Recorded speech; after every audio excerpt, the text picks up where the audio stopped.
China faced many challenges throughout the Qing dynasty. Some were internal and some were external. Some of the internal challenges consisted of opium usage throughout much of the population. Along with that, there was a famine from 1876 through 1879, which ravaged the nation. Later, during the Qing dynasty, the Manchus were ruling, and frankly, the population didn't agree with them, which resulted in the Taiping Rebellion. The Qing dynasty also faced many hardships externally.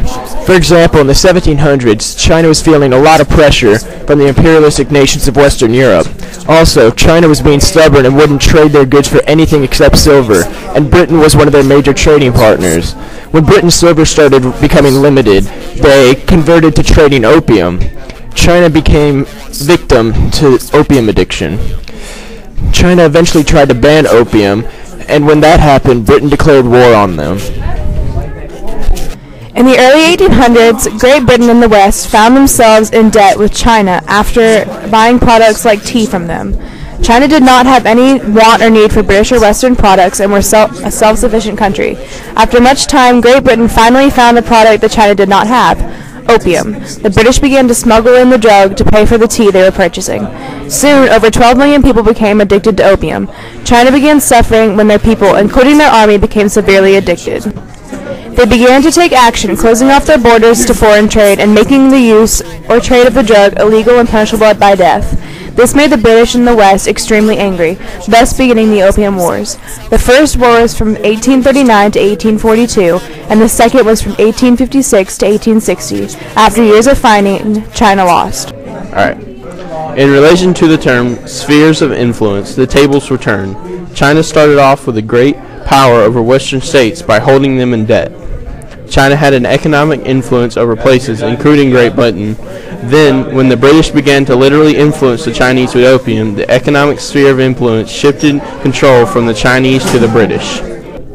The Taiping Rebellion was from 1850 to 1864, and 20 million people were killed. They were led by Hong Xiuquan, who believed that he was the Son of God, the younger brother of Jesus Christ, sent to reform China. He created his own dynasty, the Taiping Taiyingou, and assumed the title of Heavenly King. The rebels attracted many famine-stricken peasants, workers, and miners by their propaganda against foreign Manchu rulers of China. The Taiping army quickly grew from a weak 1,000 to a disciplined 1 million, organized into separate men's and women's divisions.